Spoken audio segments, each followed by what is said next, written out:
बिस्मिल्लाहिर्रहमानिर्रहीम। अस्सलाम वालेकुम। मेरी आप सभी से इल्तिजा है कि एक मरतबा दुरूद इब्राहिमी पढ़ लीजिएगा। बिस्मिल्लाहिर्रहमानिर्रहीम। अल्लाहुम्मा सल्ली अला मुहम्मदिन व अला आलि मुहम्मदिन कमा सल्लैता अला इब्राहीम व अला आलि इब्राहीम इन्नका हमीदुम मजीद।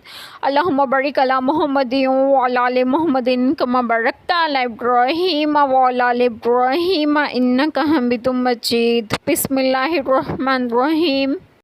और दूर न करो उन्हें जो अपने रब को पुकारते हैं सुबह और शाम, उसकी रज़ा चाहते। तुम पर उनके हिसाब से कुछ नहीं और उन पर तुम्हारे हिसाब से कुछ नहीं, फिर उन्हें तुम दूर करो तो ये काम इंसाफ से बैद है।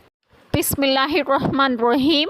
आज जो बात मैं आप लोगों से डिस्कस करूंगी वो ये है कि इस आयत करीमा में है कि और दूर ना करो उन्हें जो अपने रब को पुकारते हैं सुबह और शाम, उसकी रज़ा चाहते। शान नुज़ूल कुफ़ार की एक जमात सैयद आलम सल्लल्लाहु अलैहि वसल्लम की खिदमत में आई तो उन्होंने देखा कि हुज़ूर पाक सल्लल्लाहु अलैहि वसल्लम के गिर्द गरीब सहाबा किराम रज़ियल्लाहु अन्हुमा की एक जमात हाजिर है जो अदना दर्जे के लिबास पहने हुए हैं। ये देखकर वो कहने लगे कि हमें इन लोगों के पास बैठते शर्म आती है। अगर आप सल्लल्लाहु अलैहि वसल्लम इन्हें अपनी मजलिस से निकाल दें तो हम आप सल्लल्लाहु अलैहि वसल्लम पर ईमान ले आएंगे और आप सल्लल्लाहु अलैहि वसल्लम की खिदमत में हाजिर रहें। हुज़ूर पाक सल्लल्लाहु अलैहि वसल्लम ने इसको मंजूर ना फरमाया। इस पर यह आयत करीमा नाजिल हुई, तुम पर उनके हिसाब से कुछ नहीं और उन पर तुम्हारे हिसाब से कुछ नहीं, सब का हिसाब अल्लाह ताला पर है। वही तमाम खलक को रोज़ी और रिस्क देने वाला है, उसके सिवा किसी के ज़िम्मे किसी का हिसाब नहीं। हासिल मायने ये है कि वो ज़ईफ़ फ़ुक़रा जिनका ऊपर ज़िक्र हुआ है आप सल्लल्लाहु अलैहि वसल्लम के दरबार में कुर्ब पाने के मुस्तहक़ हैं, उन्हें दूर न करना ही बजा है, फिर उन्हें तुम दूर करो तो ये काम इंसाफ से बैद है।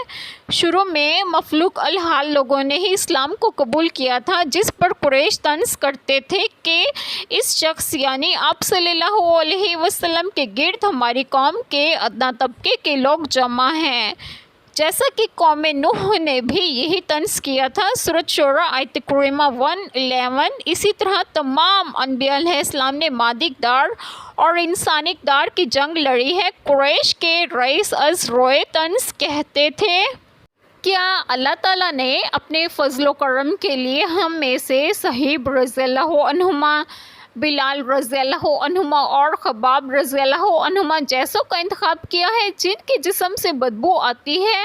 हम इस्लाम कबूल कर भी लें तो क्या हमें इनके साथ बैठना पड़ेगा? जवाब में फ़रमाया, यही असल आजमाइश है। इन इक़दार के इम्तिहान में आज भी बहुत से लोग नाकाम नज़र आते हैं। इसमें यह भी है कि साद रज़ियल्लाहु अन्हुमा बयान करते हैं कि हम 6 आदमी आप सल्लल्लाहु अलैहि वसल्लम के साथ बैठे थे। मुशरिकीन ने कहा, इन लोगों को अपनी मजलिस से निकाल दें ताकि ये हम पर जुरात न कर सकें।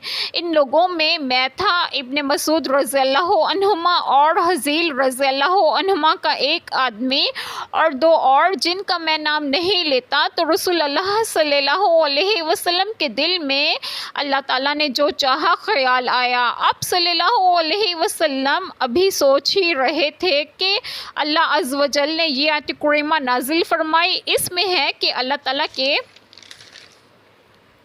तालिब अगरचे गरीब हैं, उन्हीं की खातिरदारी मुकद्दम है, ना उनके हिसाब आप सल्लल्लाहु अलैहि वसल्लम के ज़िम्मे है, ना ही आप सल्लल्लाहु अलैहि वसल्लम के उनके ज़िम्मे।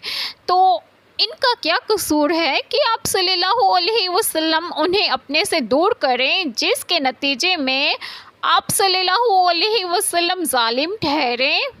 ایک چھوٹی سی دعا جو میں ضرور کروں گی کہ اللہ تعالیٰ ہم سب کے تمام گناہوں کو معاف فرمائے اور ہمیں صراط مستقیم کی راہ پر گامزن کرے، اور آپ سب کی تمام جائز دعائیں قبول فرمائے، اور جو لوگ بے اولاد ہیں انہیں نیک اور صالحین اولاد عطا فرمائے، اور جو لوگ بیمار ہیں انہیں بھی صحت و تندرستگی عطا فرمائے، اور آپ سب کو آپ کے گھروں میں خوش و خرم رکھیں اور صحت و تندرستگی بھی دیں۔ آمین۔ جزاک اللہ خیر۔